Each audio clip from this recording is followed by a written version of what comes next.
introduce you. I'm Jackie MacDonald from Sweetfire Road. Love the name, and I'm going to ask the question. I did, in my poking around on the internet the other day, I did find somewhere where you do tell the origin of the name, and I thought it was absolutely beautiful.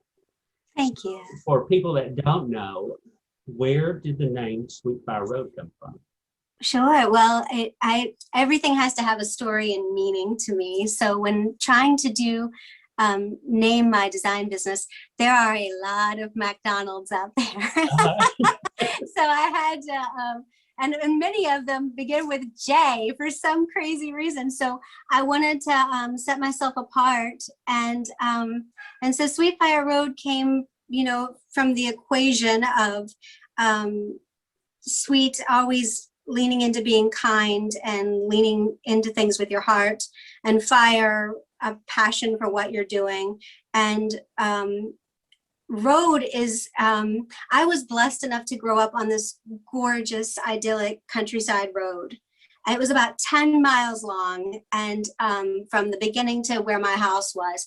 And I all the time think about that feeling of going home and you're almost there, and we literally would go up and down 3 hills, and it was that feeling of the road is almost got you home, and that as you crest that last hill and you think, there it is, we're here. So it's the idea of designing and making art that has sentimentality and infused with memory, and it takes you home just like the road home. So those 3 things combined are what I try and hold to. I'd already, when I was trying to prepare questions and whatnot, that was one of the things I was already going to ask. And when I came across it and I saw the story, I'm like, oh, I really got to ask now, because I just thought it was a beautiful sentiment. And, the fact that you put that much thought process into creating a whole new name, outside your own. I run into the same thing. Lisa and our last names are Baker. And yeah, needless to say, not only all the people with the last name Baker, but then you got the profession of baker and bakeries. And yeah, we don't work very well in the social engine optimization. Oh no! There's so many variations of Baker. I'm like, yeah, we got to stay away from that. Yeah, I understand. Well, I absolutely love the name, and I knew very early on from your bio on I think it was on Moda, that you originate from the Blue Ridge Mountains in Virginia. And if you can't tell by this accent, I'm a Southern boy too. I grew up in Southwest Virginia, very, very rural, mountainous parts of Virginia, in the coal fields. And I absolutely loved it there. And, it was the poorer part of Virginia. We were very isolated, just a lot of mountain people. But the values and stuff that we learned growing up there, as I've grown older, I've really learned to appreciate. So my question is, how or has growing up in the Blue Ridge Mountains affected your design, your style, and your taste? And do you carry that with you? Because you're in Maine now, right? I'm in Maine now. And my accent will get stronger and stronger because you sound like home. Oh, thank you. I will. They all, everywhere I go, still in this state, everyone says, "You're not from here, are you?" So it's ingrained in me, which I love. It takes me back home. But I keep everything I do. Lord mercy, it's rooted in me. I was telling my husband the other day, I want to go home just to see that brand of sunset. The sunsets here in Maine are gorgeous, but there's something very distinct about the sunsets back home, and about the flora and fauna that you encounter. And I think no matter what piece I'm working on, it's part of my DNA, and it will show itself, whether it be based in memory, based in values, based in color palette based in, just that look and feel. It's kind of funny how when you are separated from your roots of where you grew up, you kind of become heightened in understanding and remembering what's not there anymore. And so I think oftentimes, yeah, it shows up, whether consciously or subconsciously.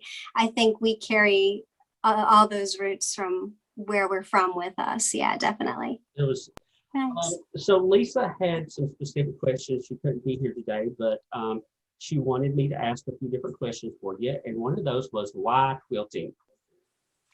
Well, it wasn't so much why quilting as why fabric for me. Well, number one, I'm a home ec girl. So my degree is essentially in what is now the revised, revamped home economics. And I still carry a very strong torch for them because they taught me so much about valuing my own independence and self-sufficiency, in addition to,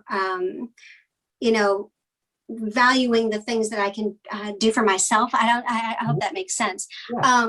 So in doing that, one of the things that I kind of became enamored of was fabric. Fabric has kind of followed me throughout my life. My grandma worked at a little department store called Nichols, and she was in domestics and ran the fabric counter. So you might have seen it. And it might be here. It is. One of my first toys growing up, my grandmother brought this battered fabric swatch book home. And my 4-year-old scrawl is all over it because I would take orders for fabric all day long. And so, this was one of my toys.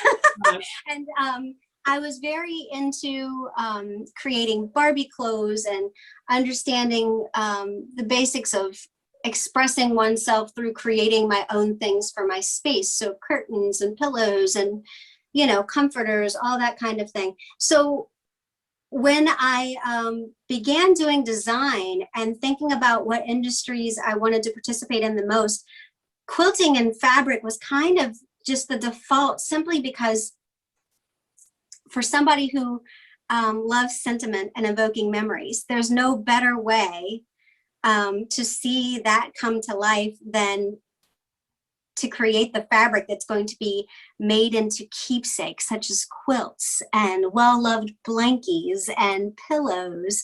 I mean, it just was like, I still have a quilt that it's threadbare and it's falling apart, but it is probably from the 1930s that a friend of the family handed down.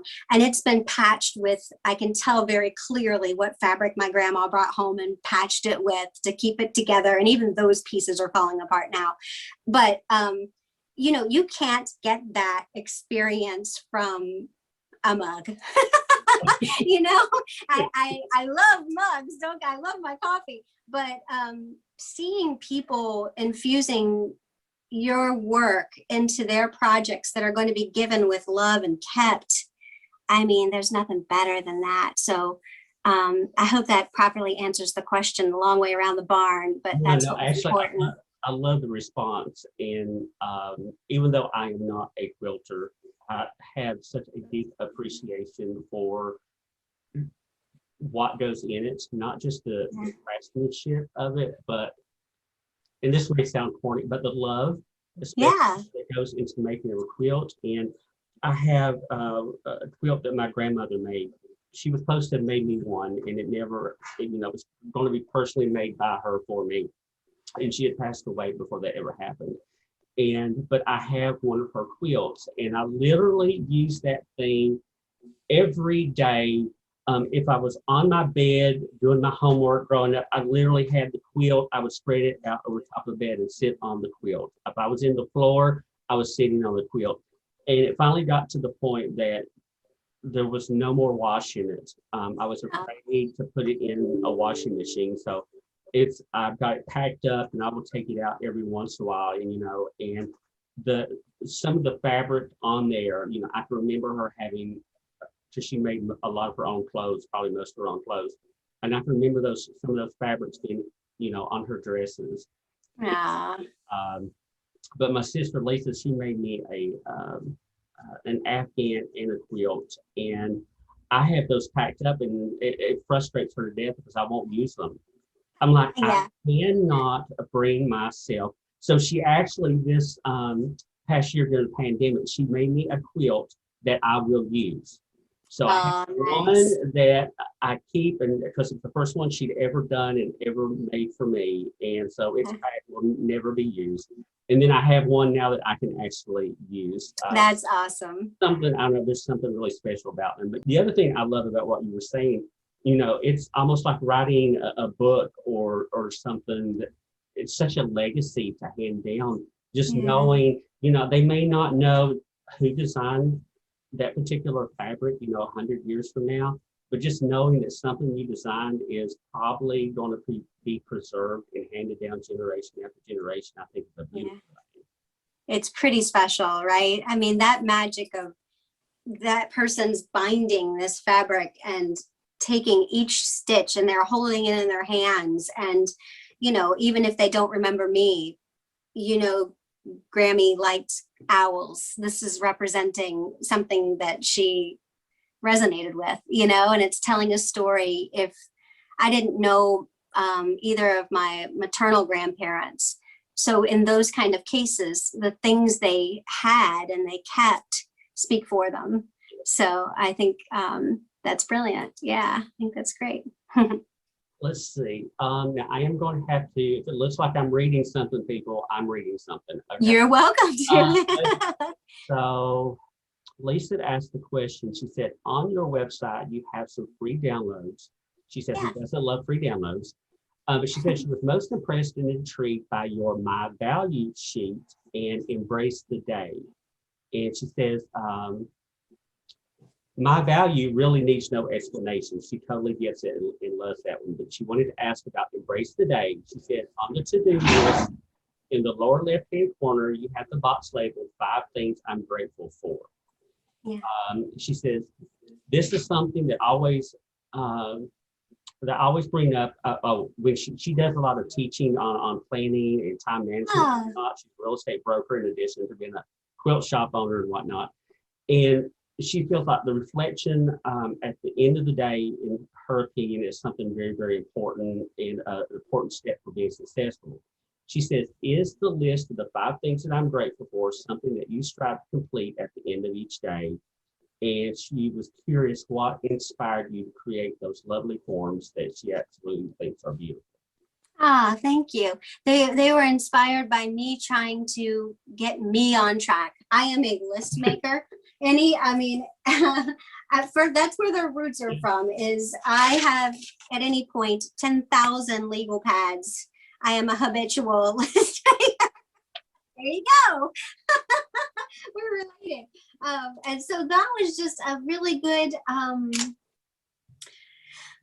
well, number one, it was a good exercise in me trying to just organize myself. But number two, it especially with the Embrace the Day, it's just, I am trying, as I lean into the vulnerability of being my own business and my own boss, to not panic, because this is a big deal, and creating that helped keep me honest and mindful and not overwhelmed. And so that's, of course, something I wanted to share because it worked for me. And now I don't use the sheet so much as I think it, I every time I go to bed at night, I try and slow down and be mindful. And that's really kind of where its roots are. Yeah, so much of what we do, I think, comes out of our own need to do something or make our house look a particular way or whatnot. I love that.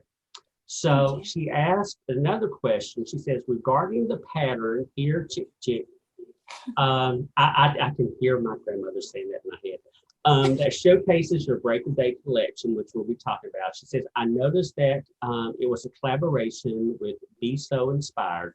Yes. That working relationship come about? That came about. Jennifer is lovely. She is a wonderful soul. I had an idea as a new Moda designer. You want to really make quilts that are, bring something fresh and new to the table, which is fantastic. But I'm limited because I'm not a proficient quilter. I am learning. I'm in kindergarten, quilting kindergarten school. So I am able, with my skill set, to do this image. And I wanted to do a pattern that kind of had a nod to the vintage seed or feed sack bags, grain sack bags. And so I found Jennifer. I mean, gosh, we just ended up being kindred spirits because I think we just started talking on Instagram and one of us private messaged the other and that was it. And then come to find out, she has a modern ragdoll and a modern quilting club. And I asked her, I mean, this industry is so good about people who are kind and talented and willing to share what they know and their skill set.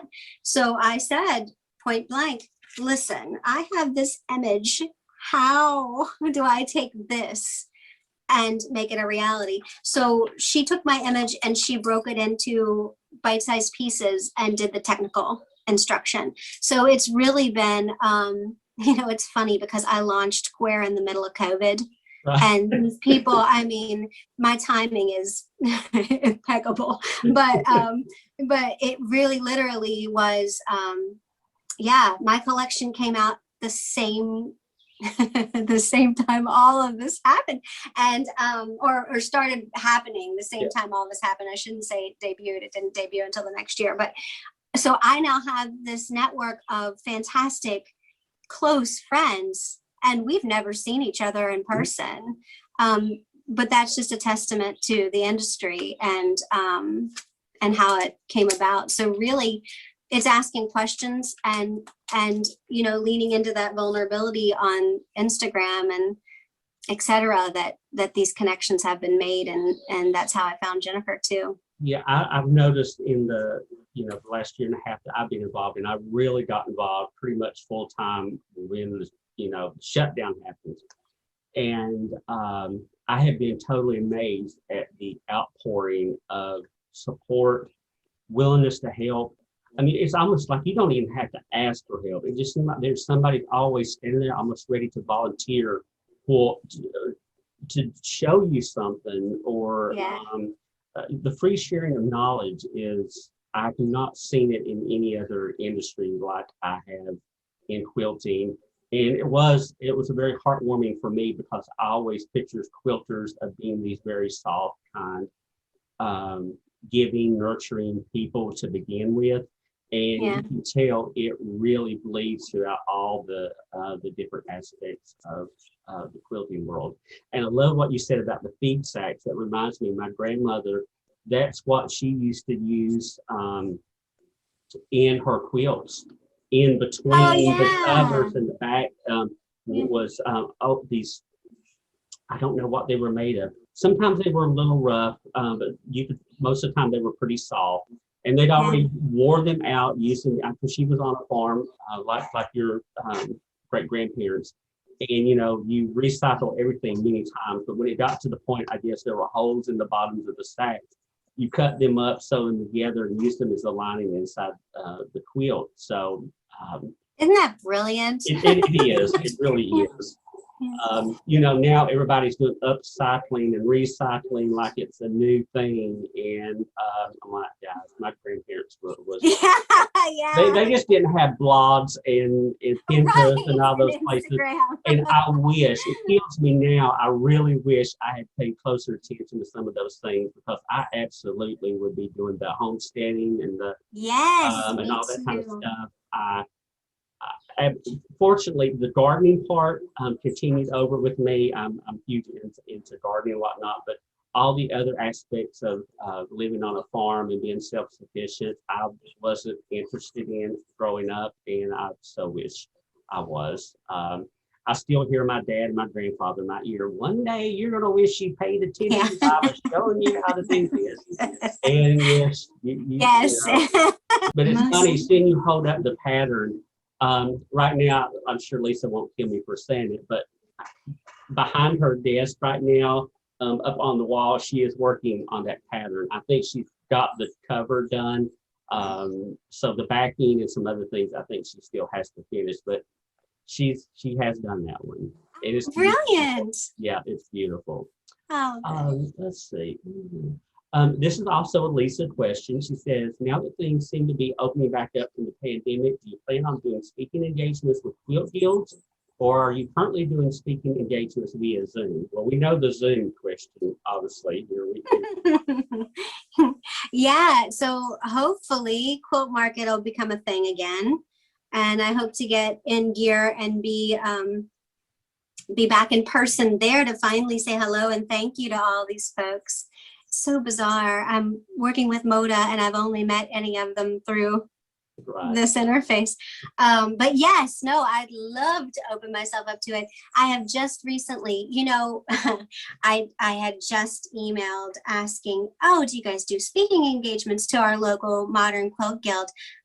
Right before everything shut the devil down. So so everybody kind of said, yes, but not right now. We don't know what's happening, you know? So I have to really go back and reintroduce myself. Remember that chick that reached out to you before everything went to the devil? That's me. Hi. Right. And, you know, and reestablish that. So hopefully, you know, if we get in gear for Quilt Market, that'll really kick it off, you know, but I enjoy this. I love doing it. Well, I have a feeling, I had a little chuckle when Lisa sent me the questions because I was like, because she's very heavily involved in the local quilt guild here. So I have a feeling there was a reason for that question. Oh, I'd be honored. I'd be honored if that's the case. All right, so now Break of Day is your first collection with Moda Fabrics. Yes, there she is.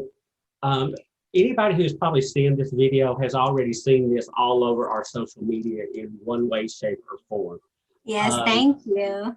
So I wanted to ask, why Moda? How did that combination come about? Because I will tell you, I absolutely love Moda. And it's no dig against any other fabric company out there because we do work with some other ones, but Moda, I love Moda. The quality of their fabrics, the designers that they bring on board really resonate with me. And so how did you end up with partnering with Moda? They resonated with me too, because I had always heard beautiful things about Moda. And truthfully, I am the luckiest girl in the world because I sent in, I thought, I just have to do it. I just have to do it. I have to send a portfolio in. Okay. Send a portfolio in. And like with most companies, people are busy and they're working a year in advance and you don't know if what you're serving is what they're hungry for right now or not. So it's no big deal if you don't hear, you know, people are just, I used to work in the toy industry, so I've been on that side of the fence. So I turned in this portfolio and that was in the fall, and it was close to 6 months before I got this email saying, hi, this is Moda, would y'all be interested? And then 6 hours later I woke up on the floor. Love it. And said, oh, are you kidding me? I'd be more than interested. So I was very, very blessed that they saw my portfolio and I filled a need for them as far as my style. I gave them two styles, two sides of my personality. And as you can see with the difference between Break of Day versus Through the Woods, and I described them as my Dolly Parton side and my Stevie Nicks side. And to my absolute overwhelming delight, they said, well, we like both of them. Let's try them and see where you fit with us. So Break of Day, my Dolly side, was the first one that, you know, timing wise made sense to start with. And golly day, I cannot sing their praises higher. They are as good of people as they are talented at what they do. I mean, wholeheartedly, I can't tell you how lucky I am. So really, just in reputation and in practice, they were what attracted me, just because they felt right, and I was lucky enough to actually get them. That's awesome. Yeah, I've actually told our Moda rep, who I absolutely love, by the way. And but I told her that if she's on the inside, I said, if you ever hear of a job opening, if they need some help with social media or any kind of designing, any kind of thing, I was like, it would be a dream job for me to work for Moda Fabrics. So Moda Fabrics, if you hear this, I'm still here waiting on call. I'm glad to see that you share the same. You're obviously more involved with them than I am, and to hear those nice things said about them only reiterates what I was already feeling was probably a Yeah.